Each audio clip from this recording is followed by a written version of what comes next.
Untuk anak-anak mohon perhatiannya ya. Saya doakan mudah-mudahan hidupnya diberikan berkah oleh Allah Subhanahu wa Ta'ala. Bisa beli mobil yang mewah, rumah yang megah, berangkat haji ke Makkah, bisa kebun sawah. Amin ya rabbal. Assalamualaikum warahmatullahi wabarakatuh.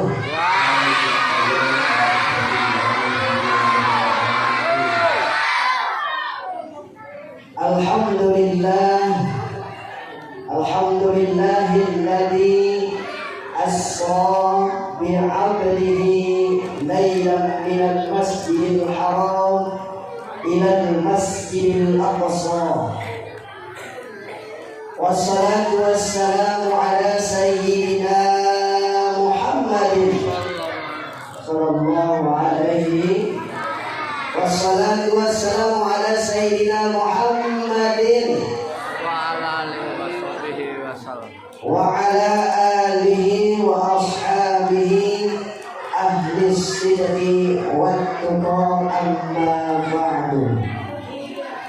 Rabbi shrah li sadri wa yassir li amri wahlul 'uqdatam min lisani yafqahu qawli. Amin ya Bapak. Amin. Rabbi shrah li sadri wa yassir li amri wahlul 'uqdatam min lisani yafqahu qawli.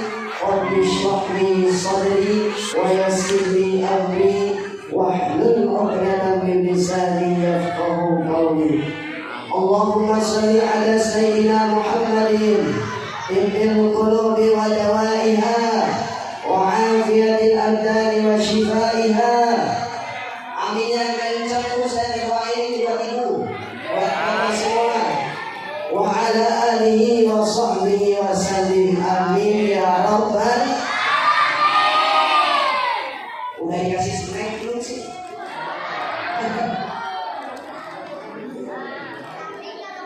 Jawab aminnya kayak males nih. Bapak Ibu sekalian, jamaah Masjid Al-Istiqomah Komplek Perumahan Nirwana 2 yang dimuliakan Allah Subhanahu wa Ta'ala. Allah Subhanahu wa Ta'ala berfirman dalam surah Al-Isra. Insyaallah ayat ini sudah familiar. Setiap kali Isra Mi'raj ini surah dan ayat dibacakan oleh Qori. Alhamdulillah tadi pun sudah dibacakan. Saya nggak mau kalah. Tadi pagi saya Qori acara Quran di acara Maulid kami Isra juga. Ya, alhamdulillah berkah dari Allah Subhanahu wa Ta'ala. Qorinya cuma 3 ayat, tidak lebih dan tidak kurang 10 menit. Amplopnya 1 juta. Ingatin tidak ya. A'udzu billahi minasyaitonir rajim. Bismillahirrahmanirrahim. Allah, suara saya lagi batuk ya. Subhanalladzi asra bi'abdihi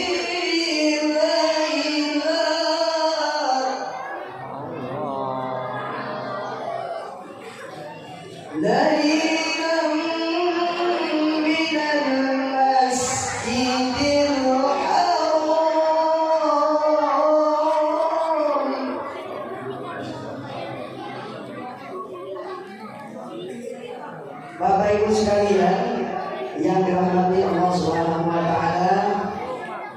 Ibadah anak-anak di depan kita ya. Ada ibu bapaknya enggak? Anak. Anak-anak wajib ya. Pasukan koreksi.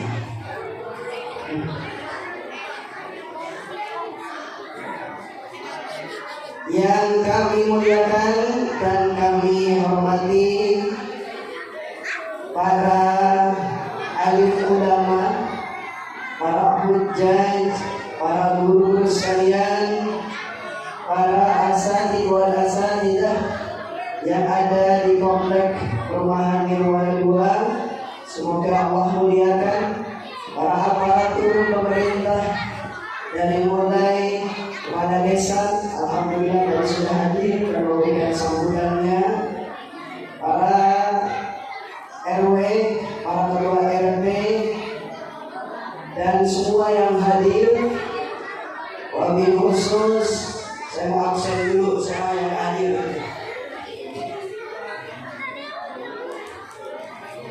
Bapak Ketua DKM, Bapak Sudarno, Bapak Ketua RT 09, Bapak Wan Augustin SEMM, yang mana Pak?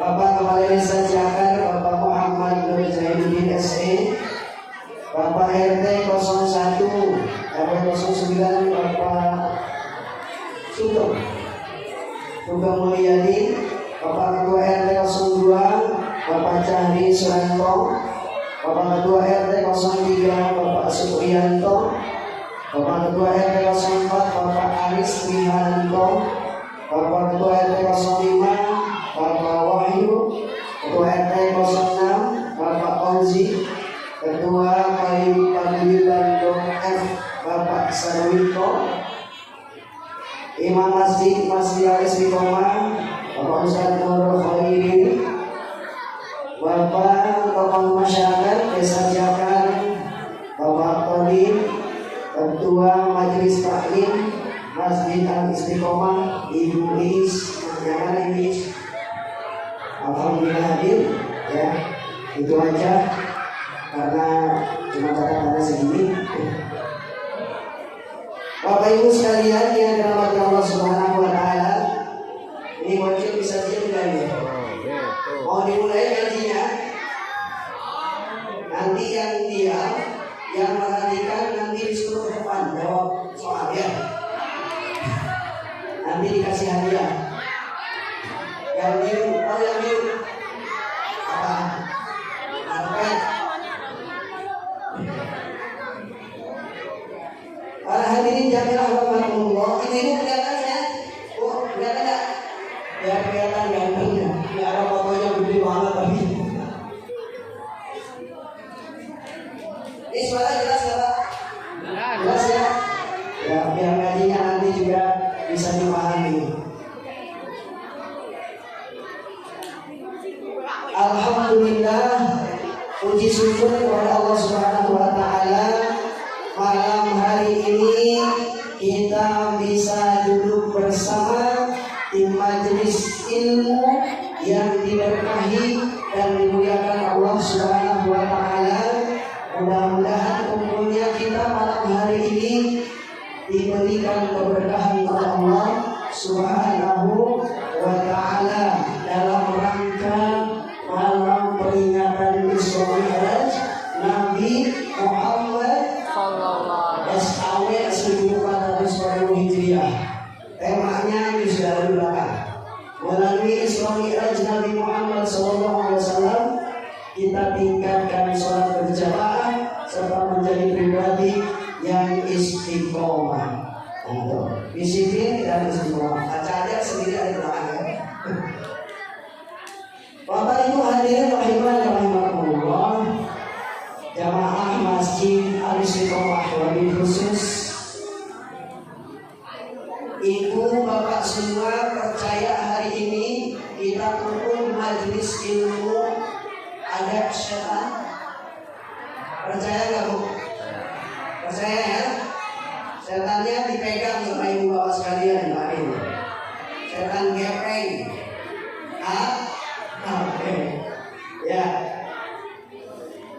Setuju ya? Kita hari ini malam hari ini kita ngaji, HP-nya disimpan dulu, setuju? Setuju. Kalau mau selfie silakan selfie sekarang, saya kasih waktu. Biasanya kalau selfie itu ustadznya tidak di background. Tekret lagi di sekolah di habis di koma. Di belakang ada ustadz, jadi background.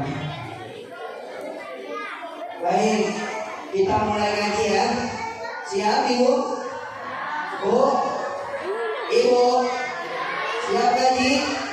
HP-nya disimpan? Dimatiin? Dilemparin? Bismillahirrahmanirrahim. Dalam kesempatan malam hari ini kita akan memperingati Isra wal Mi'rajnya baginda Nabi Muhammad sallallahu alaihi wasallam yang sudah diabadikan di dalam surat Al-Isra atau Bani Israil di ayat 1 tadi. Subhanalladzi asra bi 'abdihi lailan minal masjidil haram ilal masjidil aqsa alladzi barakna haulahu linuriyahu min ayatina innahu huwas sami'ul basir. Isra Mi'raj adalah peristiwa yang sangat luar biasa, peristiwa yang sangat dahsyat.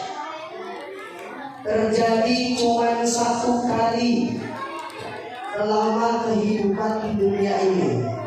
Tidak ada lagi Isra dan Mi'raj lagi kecuali dialami oleh baginda kita Nabi Muhammad sallallahu alaihi wasallam.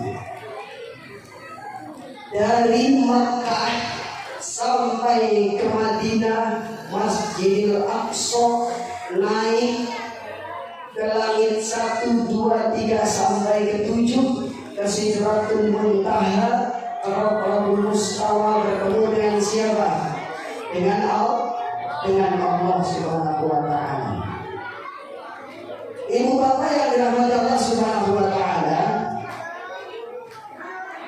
latar belakang yang menjadikan Nabi Isra dan Mi'rajkan pada tahun itu Nabi Shallallahu Alaihi Wasallam ditinggal wafat oleh kedua orang yang dicintai Rasulullah Shallallahu Alaihi Wasallam. Siapa mereka? Yang pertama, paman Nabi Shallallahu Alaihi Wasallam. Siapa namanya dek? Paman Nabi siapa? Abu Muthalib. Abu Talib apa Abu Muthalib? Itu siapa paman Nabi? Gak apa, bapaknya doang. Abu Thalib. Yang kedua, istri yang tercinta, Sayyidah Khadijatul Kubra. Di tahun yang sama, tahun ke-10 kenabian Rasulullah SAW, Abu Thalib sebagai paman dan Siti Khadijah istri beliau wafat di tahun yang sama. Abu Thalib paman Nabi ini adalah tameng Rasul di luar rumah. Jadi kalau ada orang kafir Quraisy menghina, mencaci maki Rasulullah, maka yang berhadapan pertama siapa? Abu Thalib. Dalam rangka dakwahnya Rasul menyebarkan agama Islam, Abu Thaliblah sebagai garda terdepan Rasul untuk menghadang kafir Quraisy. Pulang ke rumah Rasulullah SAW kalau punya masalah, pulang ke rumah ada istri tercinta siapa? Sayyidah Khadijah, istri yang selalu mendamaikan, menenangkan, menenteramkan. Beda kayak istri kita, Pak. Betul? Setuju, Pak? Setuju. Ibu kalau pulang ayahnya, bapaknya suami kita pulang dari rumah, pulang kerja, sore, ketok pintu, assalamualaikum. Ibunya lagi di dapur lagi masak. Dijawab apa enggak? Dijawab waalaikumsalam. Buka aja pintu sendiri. Buka pintu sendiri. Sudah dibuka masuk. Biasanya kalau istri yang soleha ditanya ayah yang baru pulang, Pak, capek dibikinin minumnya apa kopi? Betul nggak? Betul. Kalau tadi awalnya suruh buka sendiri, Pak mau mandi sendiri. Kalau mau istirahat aja sendiri. Pelayanannya kurang. Suami kita pengennya pelayanan PHIP, tapi kita melayani dengan kelas ekonomi. Siti Khadijah, Rasulullah SAW pulang dari luar, datang ke rumah, diterangkan hatinya oleh Siti Khadijah. Di luar sana banyak orang yang mencaci maki. Di luar sana banyak orang yang tidak menerima dakwah kata Rasul. Tapi Siti Khadijah dengan hati yang saleh menenangkan dan mendamaikan Rasulullah. Tapi ketika keduanya wafat, Abu Thalib, Siti Khadijah wafat, tidak ada lagi orang yang menjadi garda terdepan, tidak ada lagi istri salehah yang mendamaikan Rasul saat punya masalah pulang ke rumah. Saat itulah baginda Sallallahu Alaihi Wasallam ini hijrah. Kalau bahasa kita di Makkah sudah tidak diterima saya. Banyak orang yang tidak menerima dakwah saya. Ya barangkali kalau saya hijrah ke satu tempat, di sana ada namanya Bani Saqif. Di tempatnya ada yang namanya Taif. Kalau yang sudah ke Makkah kembali sudah boleh ya. Dengan harapan Rasul pergi hijrah ke sana itu diterima dakwahnya oleh siapa? Oleh Bani Taif, yaitu Bani Saqif. Rasul berjalan 100 km jalan kaki. Rasul berjalan kaki 100 km. Rasul berjalan kaki 100 km. Nyawa apa bu? Oh, masih ada nyawanya kan? Rasul berjalan kaki 100 km. Kalau dari sini sampai mana tuh? Kira-kira 100 km. Sampai Karawang, Tasik. Jalan kaki. Untuk apa? Untuk dakwah, menyebarkan ajaran Allah, ajaran agama kita. Dia perjuangan Rasul. Kalau sekarang kita enak, tinggal duduk manis, kata azan, kita sholat. Ya. Sampainya di sana tidak sesuai dengan harapan. Datang di sana itu bukan disambut dengan baik, tapi sebaliknya. Kalau di Makkah itu oleh kaum Quraisy dicaci maki dengan perkataan, di Taif sana oleh Bani Saqif, Rasulullah SAW dicaci makinya bukan dengan perkataan lain. Rasul dilempari batu sampai beliau berdarah-darah. Perjuangan Rasul kita menegakkan agama Islam. Sampainya di sana karena Rasul juga diperangi oleh mereka. Datanglah Rasul ke sebuah kebun miliknya Rabi'ah. Di sana Rasul bertemu dengan seorang pemuda kafir namanya Abbas. Sekarang diabadikan ada masjid namanya Masjid Abbas.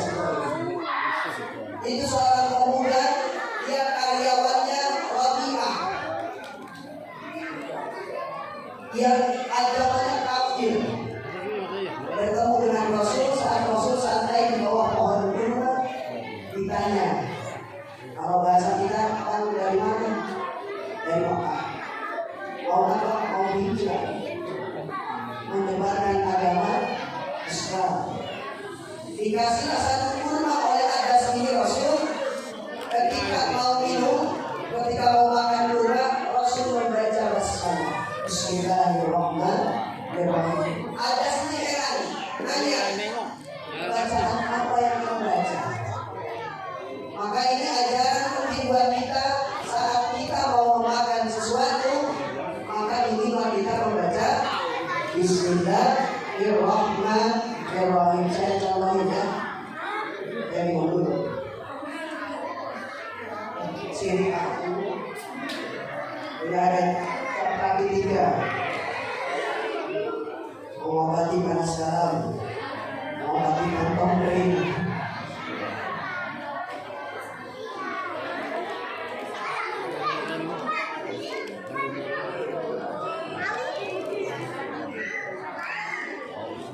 Rasul membaca basmalah Bismillahirrahmanirrahim.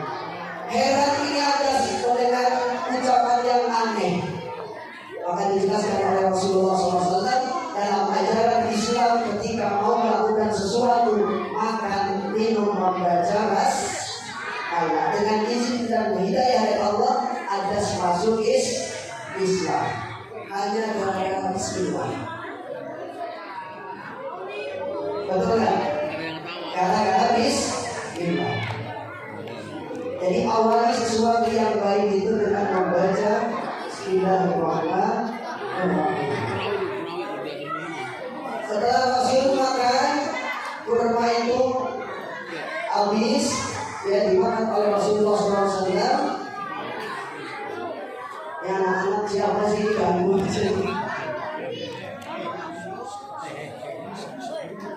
Ya, duduk.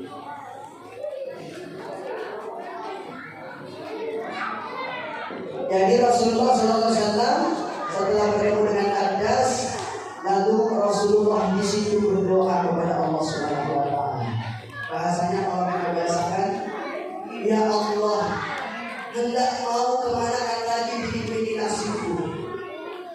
Entah engkau nasibu akan kau pindahkan ke tempat yang jauh. Di tempat ini banyak orang yang mencaci maki. Atau ke tempat yang dekat. Dan di situ pun banyak orang yang tidak menerima dakwahku. Selagi kau tidak murka kepadamu, selagi kau tidak murka kepadamu, aku pasrahkan dirimu padamu. Ini bukti pasrahnya siapa? Rasulullah Shallallahu Alaihi Wasallam kepada Allah Subhanahu Wa Taala. Selagi Allah tidak murka kepada Rasul, dimanapun aku bijakkan dengan izinmu aku rela, aku ridho. Yang penting Allah tidak murka. Lalu seketika ada satu bergoyang dengan doa Nabi Muhammad Sallallahu Alaihi Wasallam. Datang malaikat Jibril dan malaikat pemangku gunung waktu itu datang kepada Rasulullah Sallallahu Alaihi Wasallam. Ya Rasul, akankah aku hancurkan orang-orang Taif itu dengan gunung ini? Jadi ditawarin Rasul oleh malaikat. Kalau mereka tidak menerima dakwahku, aku hancurkan dengan gunung ini. Apa jawab Rasul? Gak bisa. Tidak bu. Karena mereka tidak ngerti, mereka tidak paham. Biarlah aku tunggu nanti anak cucunya yang menerima dakwahku, anak cucunya yang iman kepada Allah Subhanahu Wa Taala. Saking apa? Rasulullah SAW kalau saat dijahati, dicela, dicaci, dimaki oleh orang lain, tidak dibalas dengan keahlian, tapi didoakan. Mungkin suatu saat anaknya akan beriman kepada Allah. Mungkin suatu saat cucunya akan beriman kepada Allah Subhanahu Wa Taala. Kemudian Jibril alaihissalam diperintah oleh Allah Subhanahu Wa Taala, wahai Jibril, kamu samperin Muhammad, bawa ke hadapanku, aku undang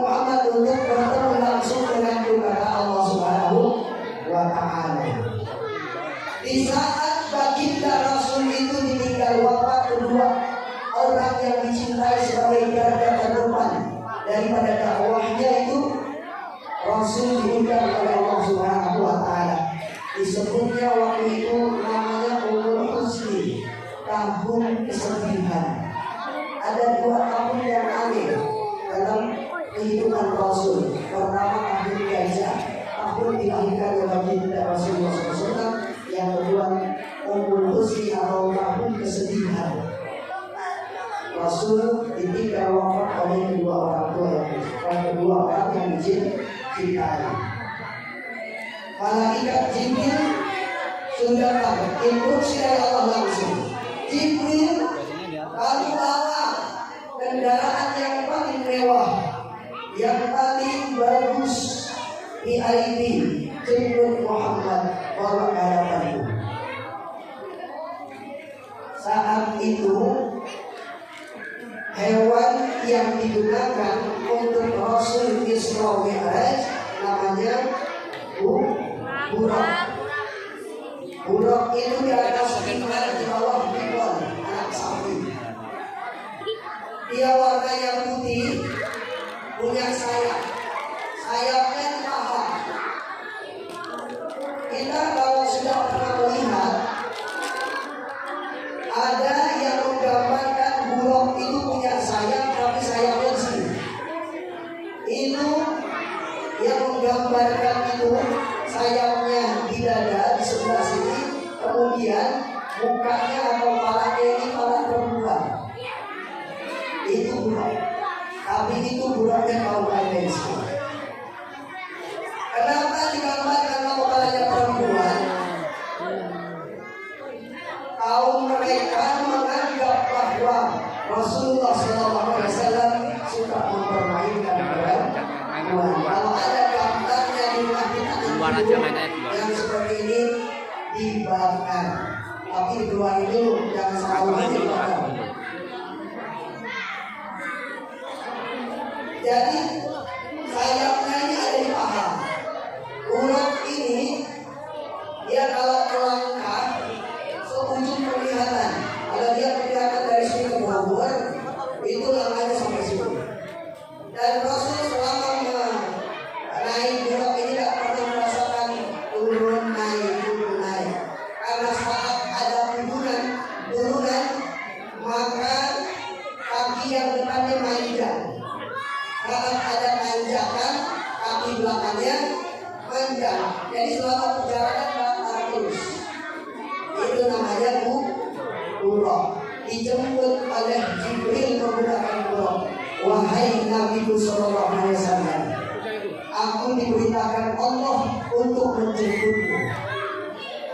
Aku diberitakan engkau untuk menjemputmu menghadap langsung dengan Allah Subhanahu wa Ta'ala. Ini buraq diambil dari surga. Salah satu hewan yang masuk surga di antaranya buraq yang dipakai Isra Mi'raj Baginda Sallallahu Alaihi Wasallam. Kita kalau dapat undangan dari presiden, langsung yang datang itu ajudannya datang ke rumah. Wis, saya ajudan presiden. Datang ke sini mau jemput Wis buat langsung menghadap presiden. Kira-kira senang atau sedih? Senang. Kira bagaimana Rasul? Karena pada saat itu Rasul sedang sedih. Dijemput oleh malaikat Jibril untuk menghadap Allah. Begitu senang dan dia gembira dengan Rasulullah SAW. Sama seperti kita, kalau dijemput sama orang yang penting, kemudian bertemu dengan orang yang penting, langsung girang, senang. Tapi bedanya Rasul dengan kita, kalau kita saat dipanggil oleh orang yang istimewa, kira-kira bajunya ganti atau baru? Ganti baju yang bagus ya. Bisa jadi beli bajunya 1 jam dulu. Yang mana yang bagus di acara ini, mana yang bagus di acara ini. Saya beli. Nabi SAW tidak seperti kita. Saat malaikat Jibril datang menjemput, yang pakai ganti baju yang bagus. Pakaian yang ada saat itu dikenakan itulah yang langsung digunakan oleh Rasulullah Sallallahu Alaihi Wasallam. Tapi sebelumnya Rasulullah Sallallahu Alaihi Wasallam dibersihkan, disucikan dengan air zam-zam. Dengan air zam-zam. Dioperasi. Tapi yang operasinya langsung jenderalnya malaikat. Siapa? Malaikat Jibril alaihissalam.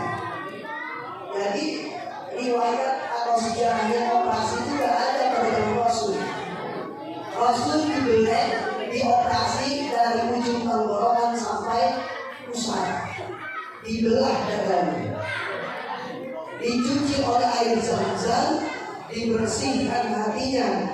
Tapi ingat, bukan hati Rasul itu kotor. Saat dicuci dengan air Zam-Zam itu bukan hati Rasul itu kotor, tapi supaya lebih bersih dan lebih suci karena mau menghadap Allah Subhanahu wa Ta'ala. Dicuci oleh malaikat Jibril dengan air Zam-Zam, dimasukkanlah sifat hilim oleh malaikat Jibril pada hati baginda sallallahu alaihi wasallam, dan di situ Rasul dicap kenabian. Bukan saya ucap permohonan dana, cap kenabian. Disitulah mulai setelah operasi selesai, Rasul dibawa oleh malaikat Jibril dan Mikail, kiri kanannya diapi, dikawal. Ya, ini kita lagi sampai jam berapa? Sekarang sudah jam 12, kurang 2 jam. Ibu kan sampai jam 12 bu. Wah, bapak buat sampai jam 12. Wah, bapak-bapak di sini saya pulang. Jadi setelah selesai operasi Rasul oleh malaikat Jibril, dibawalah Rasulullah SAW naik bulak itu untuk melaksanakan Isra Mi'raj. Itu latar belakangnya kenapa Rasul Isra dan Mi'raj. Subhanalladzi asra bi'abdihi lailan minal masjidil haram.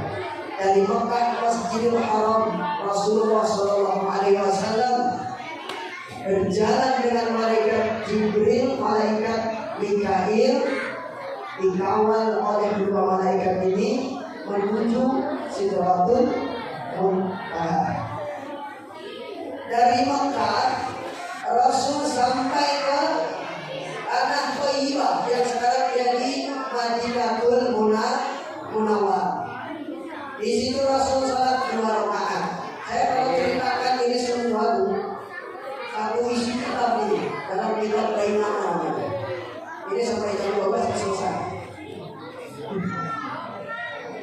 Setelah dari tanah Thayyibah itu, Rasulullah SAW menuju ke kota Madian. Dari kota Madian ke Gunung Sinar, dari Gunung Sinar ke Bethlehem. Dari Bethlehem terus berjalan. Di tengah perjalanan Rasulullah SAW bertemu dengan kaum di mana mereka bercocok tanam, nanam biji jadi pohon. Setelah jadi pohon jadi kembang, jadi buah, bisa ditanam, bisa dipanen, dimakan.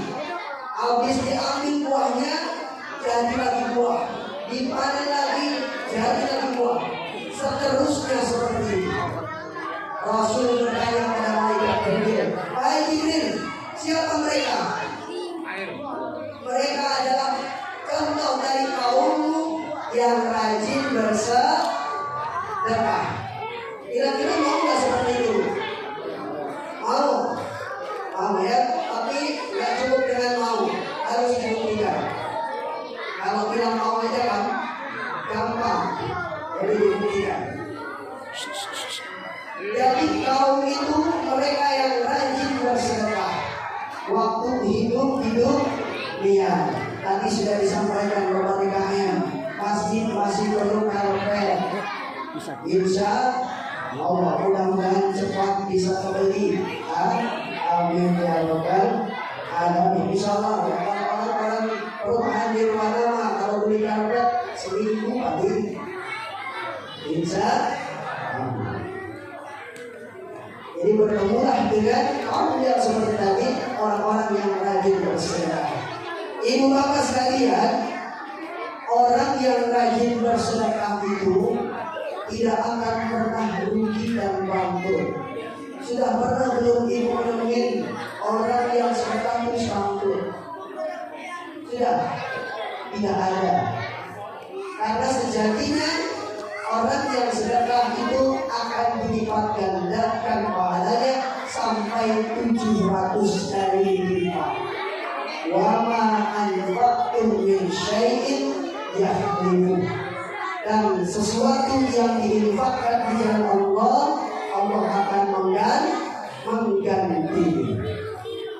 Ada satu riwayat kisah yang menarik yang ini bisa dijadikan pelajaran buat kita.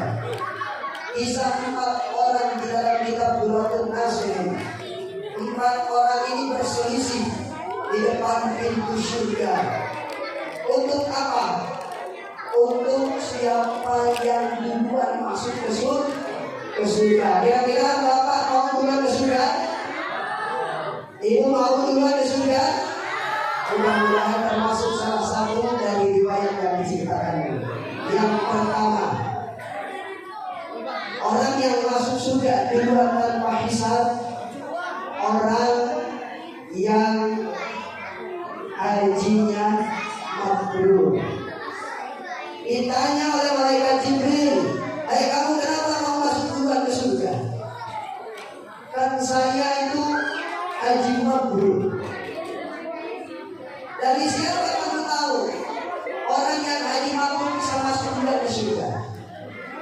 "Dari Ustaz, dari guru saya katanya." "Kalau begitu kamu minggir dulu, jangan dulu kamu duluan, Ustazku masuk ke surga." Lalu ditanya lagi yang golongan kedua, yang mati syahid, yang jihad di jalan Allah Subhanahu wa Ta'ala. Pertanyaannya sama, "Kenapa kamu pengen masuk duluan ke surga?" "Karena saya syahid di medan perang, buktinya masih ada di dalam baju saya ini banyak darah." "Kamu tahu dari mana pahala yang berjihad itu masuk surga duluan?" "Dari Ustaz, saya pernah dengar ceramah." "Kalau begitu minggir dulu, jangan duluan kamu masuk surga terdahului Ustaz." Yang ketiga, orang yang kaya yang dermawan, banyak harta dia infakkan untuk bangun masjid, banyak harta dia infakkan untuk bangun pesantren, banyak harta dia infakkan untuk majelis taklim, untuk pesantren, masjid dan lain sebagainya, yang di situ belajar ilmu agama. Ditanya oleh mereka Jibril, "Kenapa kamu pengen masuk duluan ke surga?" "Saya orang kaya, Hindu, tapi saya dermawan." "Kamu tahu dari mana itu?" "Dari Ustaz." Semua 3 golongan ini masuk ke surga, ilmunya tahu dari siapa? Dari Ustaz. Dari Ustaz Yati. Yang keempat, golongan alim ulama, guru, ustaz yang kasih tahu bahwa orang yang masuk surga duluan haji mabrur, yang syahid, yang kaya dermawan. Maka dipersilakan masuk surga siapa? Ustaz duluan. Tapi di dalam perjalanan pas mau masuk pintu surga, lalu astagfirullahaladzim, saya dulu bisa jadi ustaz itu ada yang mengganggu. Saya dulu waktu tidak pesantren ada yang bikin, ada yang menggangguin, ada yang nyumbangin. Saya bisa belajar kitab-kitabnya, ada yang beliin. Saya bisa pesantrennya ada yang biayain. Baru balik lagi ke malaikat Jibril, saya ngajak keluar di sini. Kenapa? Saya dulu bisa begini itu karena orang kaya yang dermawan. Jadi orang yang kaya yang dermawan masuk surga duluan. Ada yang kaya dermawan di sini? Mana orangnya? Mudah-mudahan semua dari orang kaya, tapi dermawan. Jangan pelit karet, jahe buntut kasihan. Sebaliknya, kalau orang kaya yang pelit, mereka jahe buntut kasihan, masuk neraka dua. Jadi kalau ada orang kaya dimintain sumbangan yang kasih, siap masuk. Alhamdulillah. Kemudian Rasul jalan lagi, bertemu dengan kaum. Di situ ada kaum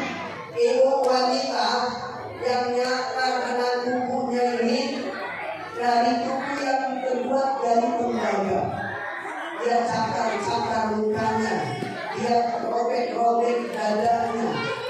Siapa mereka? Jibril, kata Rasul. Siapa mereka? Malaikat Jibril. Kasihan benar saya lihatnya. Kok dicakar-cakar sudah bersih, cakar lagi sampai hancurkan. Maka kata malaikat Jibril, ini contoh dari kaummu yang suka mengumbar kejelekan orang lain.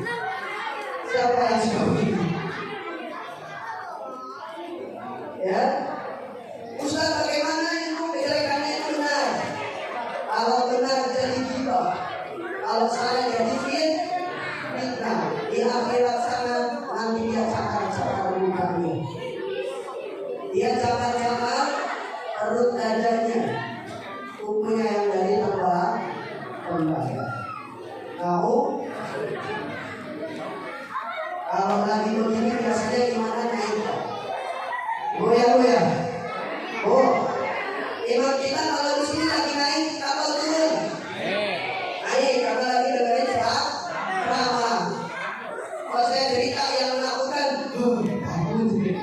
nanti ke rumah, kumpul lagi sama temannya, gosip lagi. Apalagi sekarang ini tayangan televisi kan sudah banyak yang menceritakan gosip, wartawan, entertainment yang suka kasih orang, siap-siap aja, termasuk penontonnya.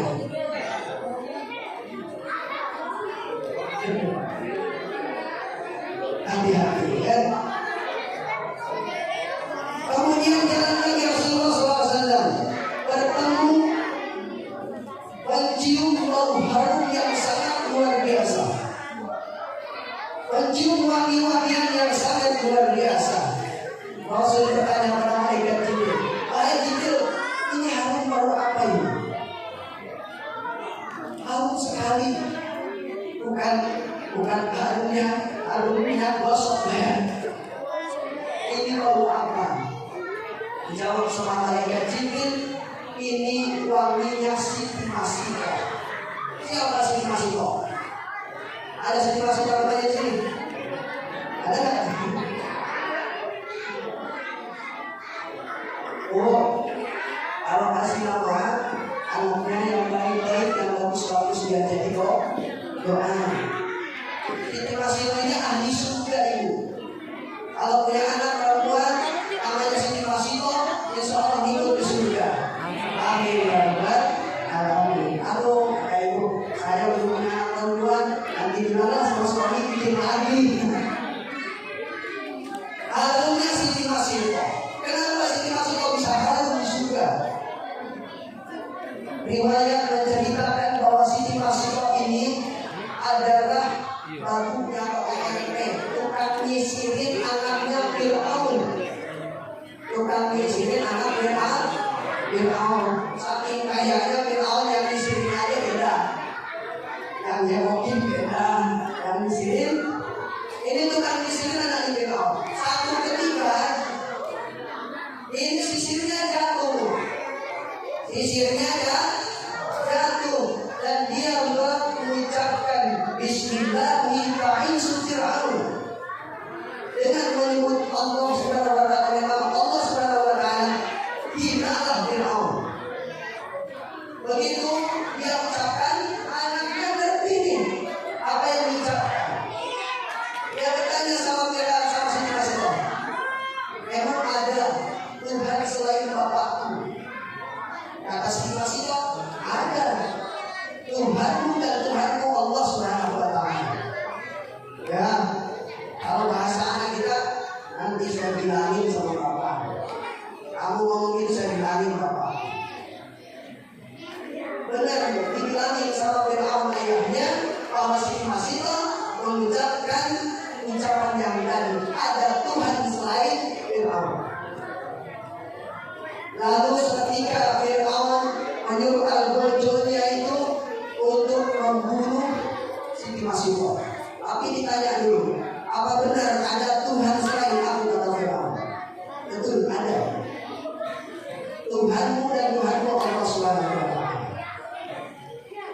Lalu kalau begitu, kamu mau ikut agama atau tetap di agamamu? Aku tetap dengan pendirianku, dengan imanku, percaya yakin iman kepada Allah Subhanahu wa Ta'ala. Seorang Siti Masikoh yang mempertahankan keimanannya walaupun di saat itu kondisi mendesak untuk terancam dia kehilangan nyawa. Kalau begitu ada bahwa kuali yang besar, masukkan di situ minyak, kemudian setelah panas masukkan mereka ke dalam minyak yang mendidih. Siti Masikoh ini punya anak dua, suaminya satu. Sama Siti Masikoh berempat dicemplungin ke minyak yang panas. Perjuangan Siti Masikoh mempertahankan keimanan kepada Allah Subhanahu wa Ta'ala. Lalu meninggal, tapi sebelum meninggal Siti Masikoh sudah diangkat arwahnya oleh Allah Subhanahu wa Ta'ala dan menjadi ahli surga. Itu mungkin sebetulnya banyak. Ada 16 peristiwa yang dilihat oleh Rasulullah SAW dalam kitab Bainah itu, kejadian-kejadian yang terlihat oleh Rasulullah SAW dari kaum kita, dari kita semua. Ya. Jadi ini contoh. Jadi akhirat itu ada, neraka surga itu ada. Kalau kita baru yakin, Rasulullah sudah perlu yakin. Kita mau ikut siapa? Kalau kita mau mendapatkan kebahagiaan di dunia maupun di akhirat, kita harus ikut Rasulullah SAW. Hambanya Rasulullah SAW ke Baitul Muqaddas. Di situ ada kumpul para nabi. Lalu di situ Rasulullah SAW sholat 2 rakaat mengimami para nabi-nabi itu. Setelah sholat, barulah Rasul naik dari langit pertama, kedua, 3, 4, 5, 6 sampai 7. Naiknya bukan naik sembarangan. Ada 10 tangga yang saat Rasulullah naik ke langit.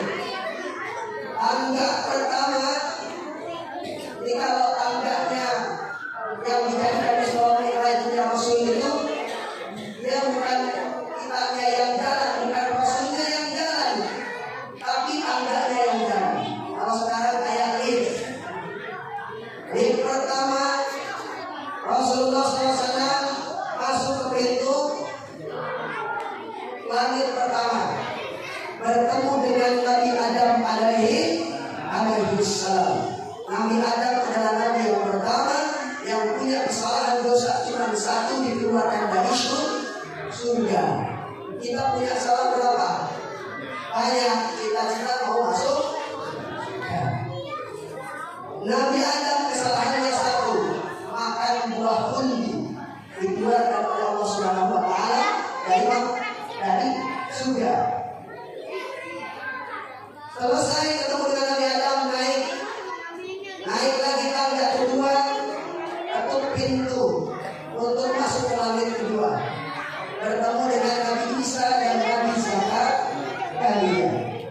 Langit ketiga Rasul bertemu dengan Nabi Yusuf alaihi salam. Langit keempat Rasul bertemu dengan Nabi Idris alaihi salam.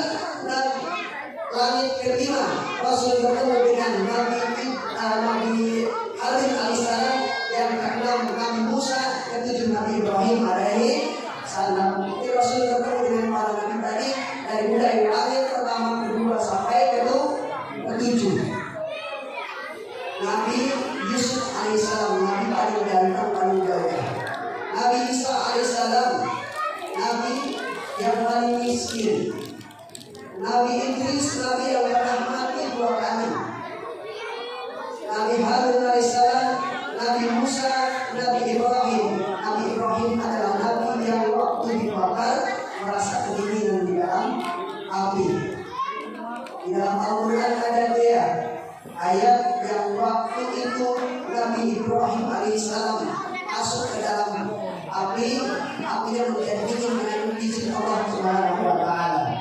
Kalau kita amali kira-kira kita ngetes, kita ambil ayat itu, kita ngetes bakar sama api, kira-kira kuat atau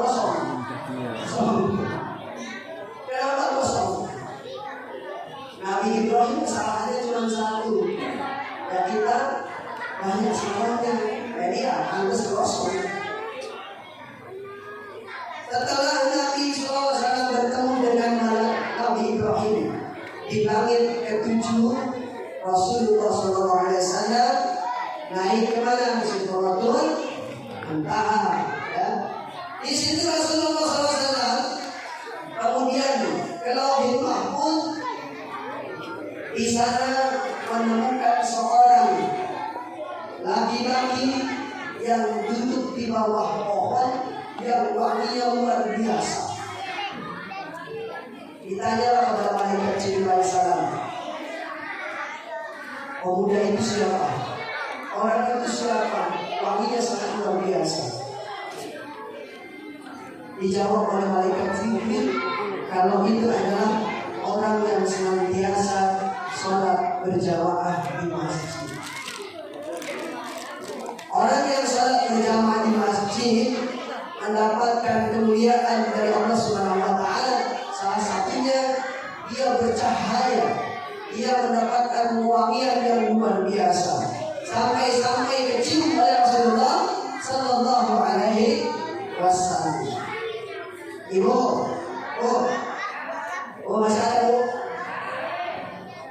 Kalau waktu azan di dalam Isra Mi'raj di ayat yang tadi dibaca itu, di antara kedahsyatan kisah Isra Mi'raj, pelajaran yang pertama yang kita bisa ambil dan petik adalah meningkatkan keimanan dan iman kepada Allah Subhanahu wa Ta'ala. Karena peristiwa Isra Mi'raj itu tidak bisa dikejar dengan akal. Jaraknya jauh, ditempuh dengan waktu yang sangat singkat, seperti malam, lailan. Rasul kembali dari Allah Subhanahu wa Ta'ala sampai ke Mekah itu waktu subuh, hanya sepertiga malam. Kalau kita kejar dengan akal, tidak akan kejar. Harus dengan iman. Kita buktikan nanti kalau iman kita naik, habis Isra Mi'raj ini nanti subuhnya akan berjamaah. Amin ya Rabbal. Ibu-ibu yang punya tugas di rumah, nanti bangunin suaminya. Pak, udah subuh. Tadi kata Ustaz malam, kalau kita minta imannya subuh ke masjid Pak. Ya ntar belum komat. Kan kita kalau bangun tidur, tidak langsung ke kamar mandi cuma duduk. Bisa jadi setengah jam kita kalau dulu. Bangun tidur, lihat jam, jam berapa, mau komat. Orang lagi tidur tidak jam, tidak sendiri belum bangun. Belum komat ada. Habis komat tuh, masih tak komat, bukan pasti kalau berjalan. Kadang baru doa pertama, udah tidak ada lagi, ditanya lagi, udah doa kedua, udah doa tahiyat, udah besok tidak ada lagi. Ya, jadi kita buktikan iman kita kepada Allah Subhanahu wa Ta'ala. Malam gelap gulita, hujan deras, dingin, anginnya kenceng, mati lampu. Istri kita itu tetap keadaan. Dilihat sama suaminya, aduh pasti tidak bangga ya. Kira-kira ke masjid apa? Kalau imannya kuat, dia lemparin selimut pergi masjid. Tapi selanjutnya, kalau imannya nggak kuat, masuk selimut. Ya, jadi kita diuji nih. Ya, pelajaran yang pertama, meningkatkan keimanan kita kepada Allah Subhanahu wa Ta'ala. Setelah itu Rasulullah SAW di Sidratul Muntaha, malaikat Jibril tidak bisa nyamperin sampai sana. Wahai nabiku, aku cukup sampai di sini saja. Aku nggak bisa masuk ke sana, hanya engkau. Di Rasulullah di Sidratul Muntaha, kemudian Rabbul Mustawa bertemu dengan dan Allah Subhanahu wa Ta'ala secara langsung.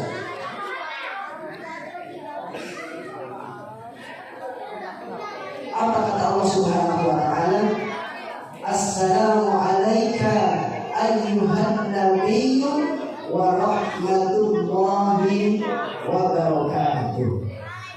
kesejahteraan, keselamatan bagimu wahai Nabi Sallallahu Alaihi Wasallam.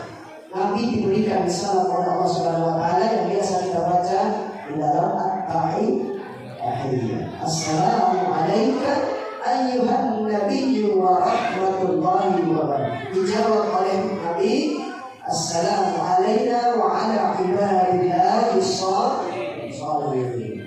Nabi tidak egois saat memberikan salam kesejahteraan Allah. Rasul juga menyampaikan salam untuk orang-orang yang soleh. Mudah-mudahan di dalam kalimat soleh ini ada nama kita yang disebutkan oleh Rasulullah Sallallahu Alaihi Wasallam.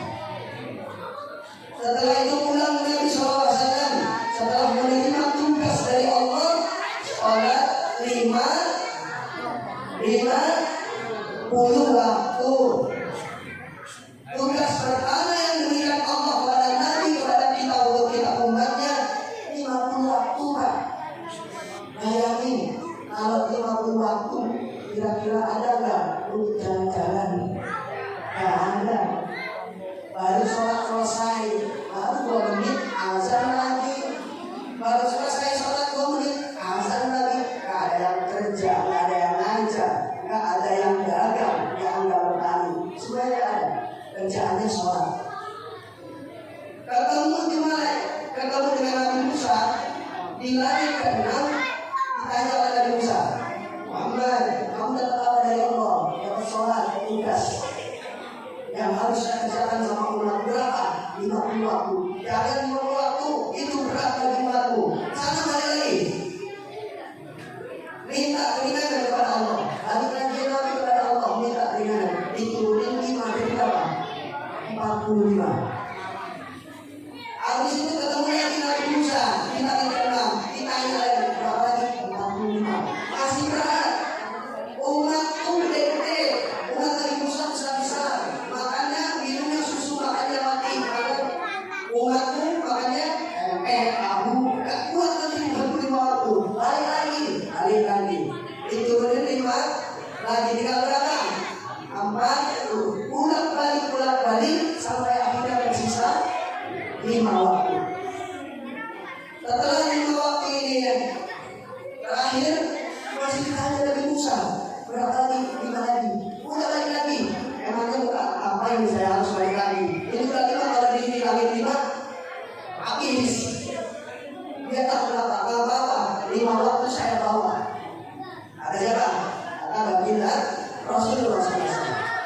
5 waktu tugas yang dibawa terakhir kali setelah Rasul bolak-balik untuk kita semua yang diwajibkan dan dilanjutkan dari kisah Isra Mi'rajnya Rasul Sallallahu Alaihi Wasallam. Yang 5 waktu aja kita masih ketinggalan, yang 5 waktu aja masih lalai, yang 5 waktu saja masih santai. Dapat zuhur, asar, lepas. Dapat asar, maghrib, lewat. Dapat maghrib bisa 12. Dapat bisa subuh, ketiduran. Itu kita 5 waktu saja seperti itu. Apalagi kalau 50 waktu belum yang sunnahnya. Ini baru yang wajib 5 waktu, masih banyak kita tinggalkan, masih banyak kita lalaikan. Padahal Allah sedang memperingatkan dalam surah Al-Ma'un, Fawailun lil musallin alladzina hum an salatihim sahun alladzina hum yura'una wa yamna'una. Kecelakaan bagi orang-orang yang sholat. Yang sholat aja masih celaka tuh. Yang sholat aja masih celaka. Yang sholatnya bagaimana? Lalai dalam sholatnya. Azan sudah berkumandang, kita masih santai. Alasannya apa? Belum komat. Tanggung. Apalagi lagi makan bakso. Azannya pakai apa?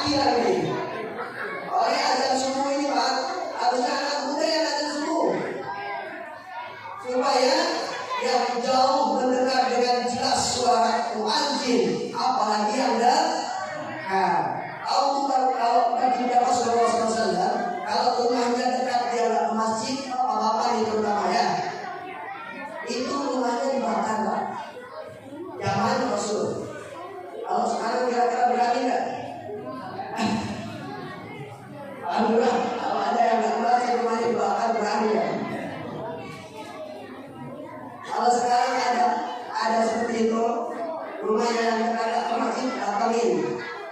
Bahkan kira-kira polisi yang datang. Jadi pada zaman Rasulullah SAW, orang yang nggak mau berjamaah di masjid laki-laki terutama, rumahnya juga. Kalau sekarang masih bisa dengan cara halus, ya, dengan cara kita saling mengingatkan, yuk ke masjid, udah azan kita berjamaah. Ibu-ibunya juga yang jadi istri harus sering mengingatkan suaminya biar sholatnya di masjid. Kalau sudah ketinggalan berjamaah, kalau masih ada di sini laki-laki yang sholatnya di rumah, jadi mungkin ada dua, masih mungkin pakai sholat sekarang pakai juga, karena sholatnya di rumah. Di masjid yang sudah enak, ada AC, ya, karpetnya juga nyaman, imamnya juga enak suaranya, yang azan yang mudah, jangan juga api rumahnya.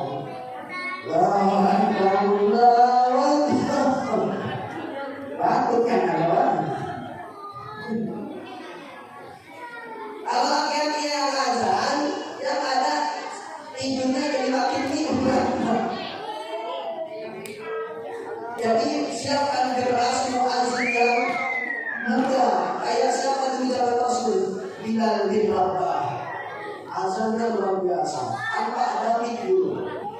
Kalau sekarang pakai mic aja masih berapa kali? Micnya segitu kencengnya, depan rumah masjidnya masuk berapa? Mudah-mudahan jauhkan. Kalau lewat azan itu dapat hidayah,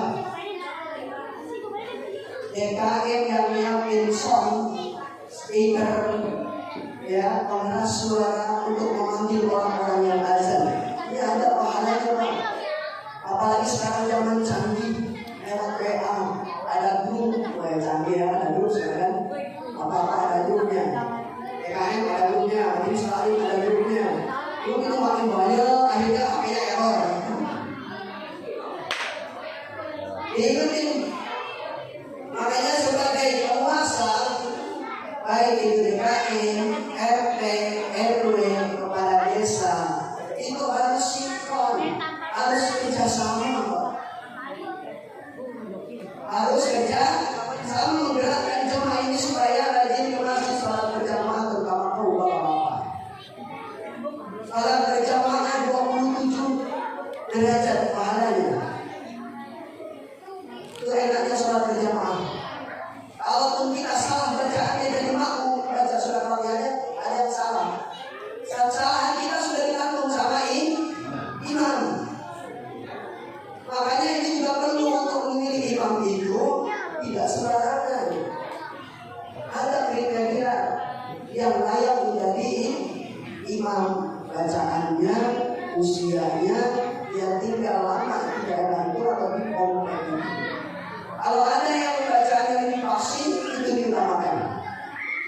Ustaz, usianya sama, bacaannya sama, usianya berbeda, ambil yang lebih tua. Kalau usianya sama, bacaannya berbeda, ambil yang lebih bagus bacaannya. Jadi yang utama itu bacaan yang paling fasih kalau dalam menjadi imam. Jadi hebatnya salat berjamaah itu, saat kita menjadi makmum ada kesalahan, imam yang menanggung kesalahan itu. Kenapa orang-orang malas berjamaah? Tahu kenapa, Pak? Karena pahalanya nggak dilihatin. Coba kalau dilihatin.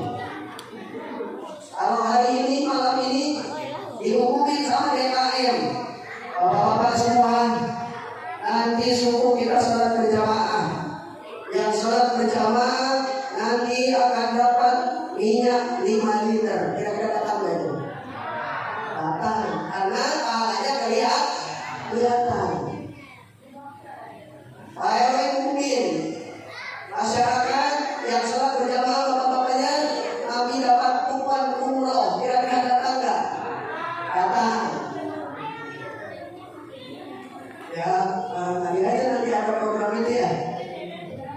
ya Rabbal. Jadi kalau pahalanya kelihatan pasti kita akan datang untuk sholat berjamaah. Karena pahalanya nggak kelihatan jadi kita malas. Padahal pahalanya jauh lebih besar dari Allah Subhanahu Wa Taala ketika sholat berjamaah di masjid. 20 derajat. Kalau kita sendirian sholat rakaat cuma satu itu kalau sholat di masjid sendirian, bukan sholat di rumah. Berarti kalau di rumah sholatnya di bawah daripada satu juga kalau al-fatihahnya benar, rakaatnya benar, rukunnya benar.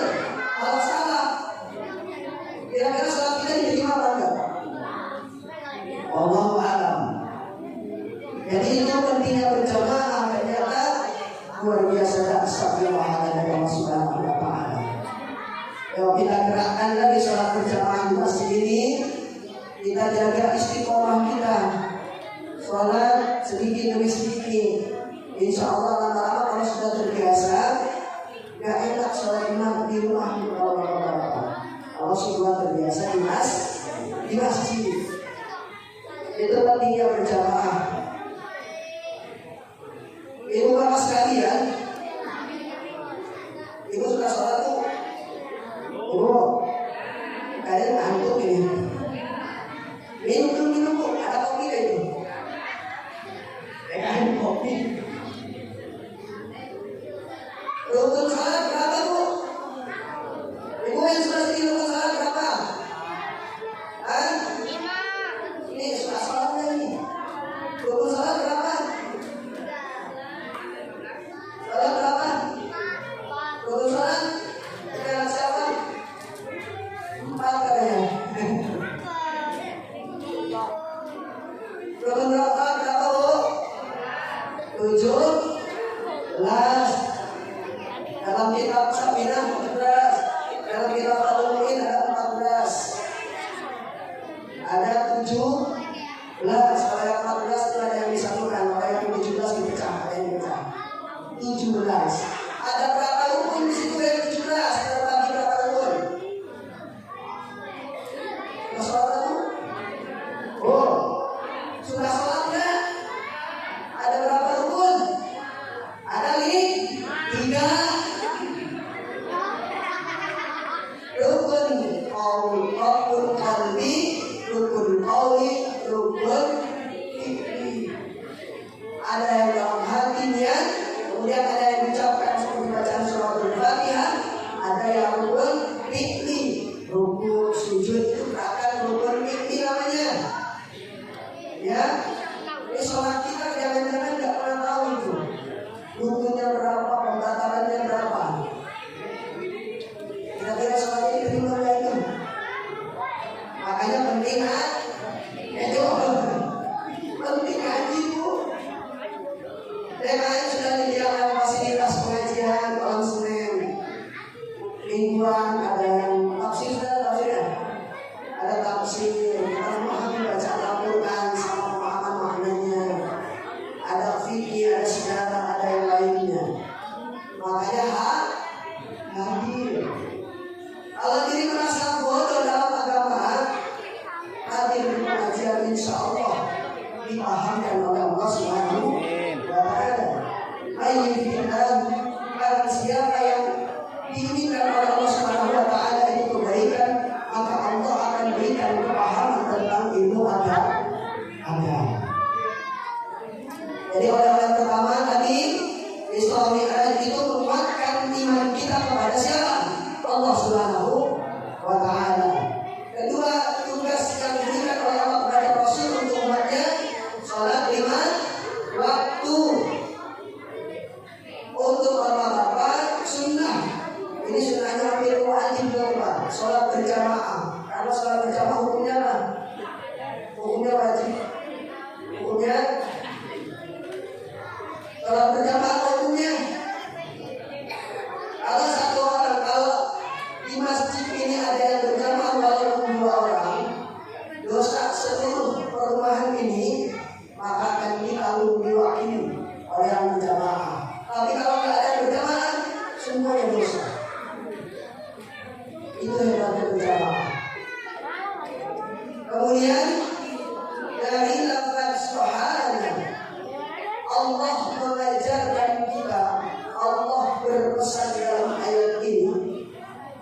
Yang namanya ibadah itu kan ada ibadah yang berat untuk dikerjakan dan perlu modal yang banyak.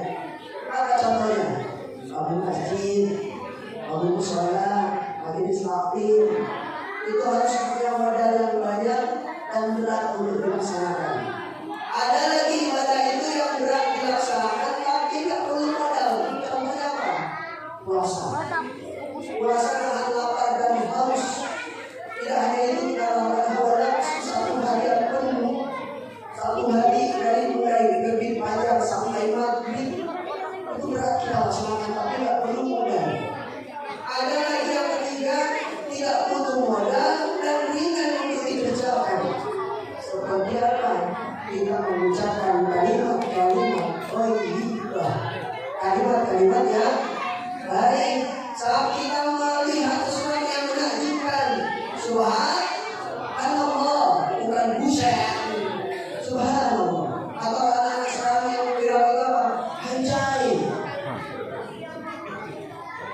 ucapkan subhanallah. Allah yang meninggal kena musibah, ucapin inna lillahi wa inna ilaihi raji'un. Dapat rezeki, alhamdulillah. Alhamdulillah, kalau bisa pakai alhamdulillah aja juga. Alhamdulillah itu gampang banget. Enggak usah pakai alhamdulillah banget dari ini dapat ujian. Enggak usah pakai alhamdulillah, pakai banget saja. Jadi itu tambahan daripada pelajaran yang bisa kita petik dari kisah Israel dari lafaz subhanallah. Hilang dari kata Allahnya. Ya, mudah pilih dari kata subhanallah. Jadi subhanallah ini kalimatnya kalimat ikhlas. Kalimatnya sedikit tapi maknanya luar biasa. Subhanalladzi subhanallahilladzi asra bi 'abdihi lailan minal masjidil haram ila masjidil. Dari keimanan inilah yang akan menanamkan ketakwaan kita kepada Allah Subhanahu wa taala saat azan berkumandang sebuah salat. Saat Allah suruh kebaikan segera laksanakan, baik yang sunnah ataupun yang wajib. Dan ingat Isra Mi'raj tadi kita kejar bukan dengan akal, tapi dengan iman kita kepada Allah Subhanahu wa taala. Kalau ada kejadian itu di zaman sekarang, Isra Mi'raj bagi kita SAW, itu bisa jadi kita juga sama tidak beriman kepada Allah. Karena tidak mungkin percaya kalau dengan akal. Sahabat yang pertama kali mempercayai meyakini Rasul Isra Mi'raj siapa? Abu Bakar As-Siddiq. Makanya diberi gelar As-Siddiq, orang yang pertama membenarkan peristiwa Isra Mi'raj baginda Sallallahu Alaihi Wasallam. Dikasih gelar As-Siddiq. Ya. Itu kita sering baca kalau ada tarawih, ya. Ada tarawih itu bacaannya ada Abu Bakar As-Siddiq. Orang yang pertama mempercayai dan meyakini bahwa Rasulullah SAW Isra Mi'raj. Kalau dilogikakan saat Isra Mi'raj itu saya dari sini setengah jam pulang ke Legok. Kalau menempuh perjalanan dengan motor 30 menit, ya, kemudian ada semut yang ikut dengan saya di kantong baju. Sesampainya di sana itu semutnya ketemu dengan teman-temannya. Kamu dari mana? Saya dari Legok, masih kasih rumah. Kamu di situ jalan kaki, masa sih sudah sampai di 30 menit? Iya itu kalau kamu itu saya berjalan sendirian. Tapi karena saya ikut di kantornya Ustaz, dan saya jalan dari sini dari Pasir Singkoma sampai ke Legok itu cuma 30 menit. Itu secara logika, kalau sekarang kan tidak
kun fayakun.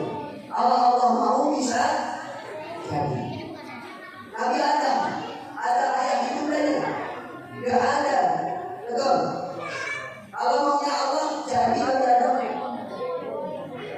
Nabi Isa, Siti Maryam punya suami? Nggak ada. Allah yang mau jadi Nabi Isa.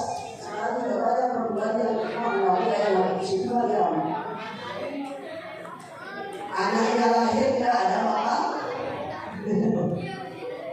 Gak mau kan seperti Maryam. Jadi kalau Allah yang mau, semuanya akan terjadi. Bapak Ibu hadirin rahimakumullah, karena waktu sudah menunjukkan pukul berapa ya? Jam 12. Kalau sampai jam 12, Ibu berada. Ibu berada yang sampai jam 12.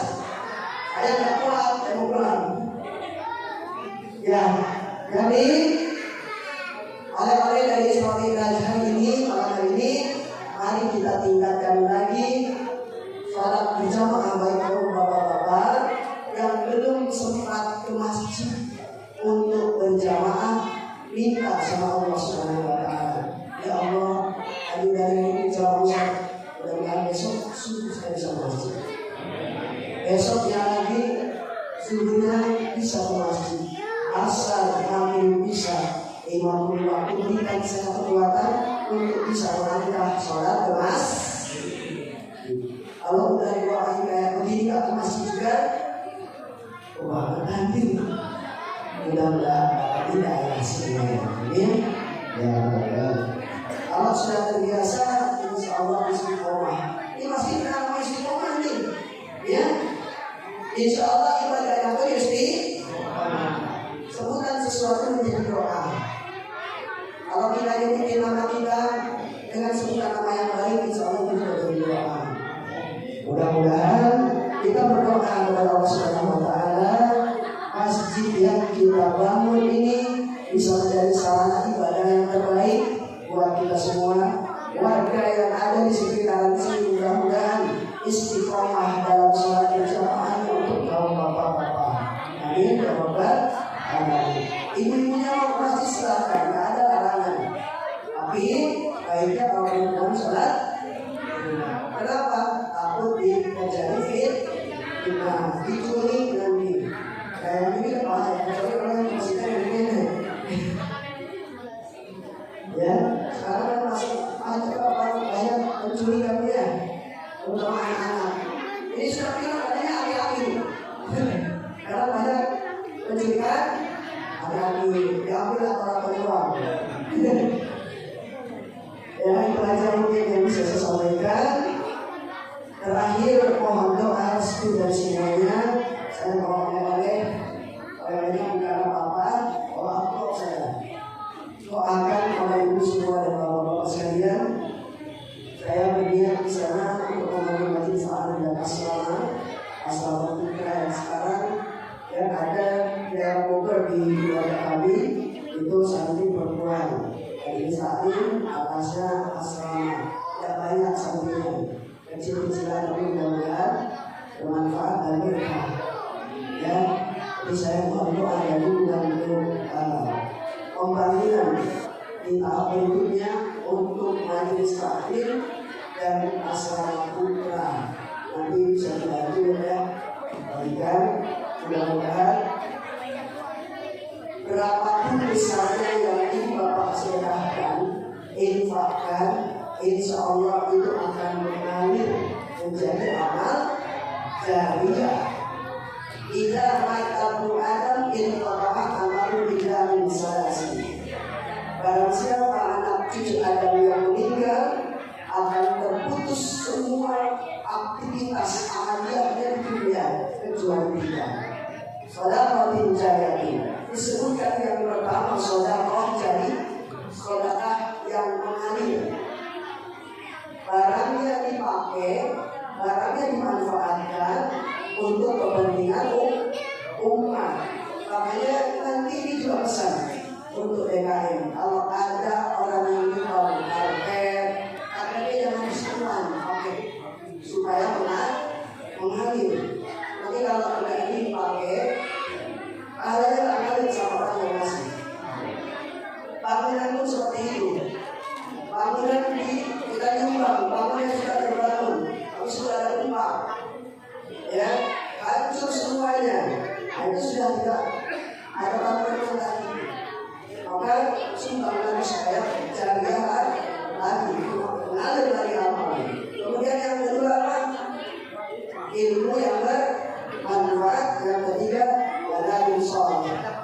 anak yang soleh dan soleha. Ketiga ini yang akan mengalir terus amanah pahalanya pada kita walaupun kita sudah tiada. Entah ini nanti Bapak Ibu sekalian yang duluan wafat atau saya nanti yang terakhir, itu amanah akan tetap mengalir. Insya Allah. Itu saja yang bisa disampaikan dalam kesempatan yang berbahagia ini. Bismillahirrahmanirrahim. Sallallahu alaihi wasallam.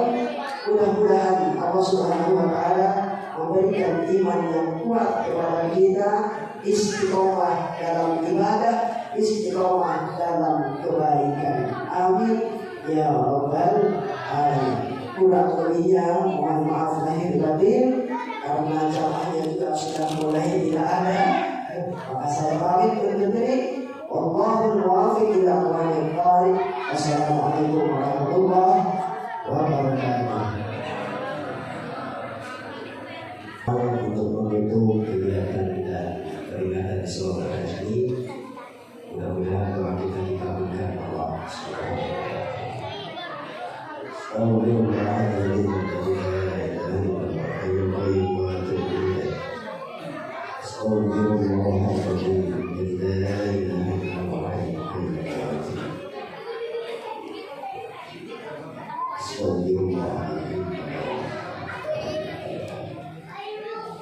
اللهم صل على سيدنا محمد الشافينا ومولانا محمد وصحبه رضي الله تعالى عن كل صحابة رسول الله أجمعين.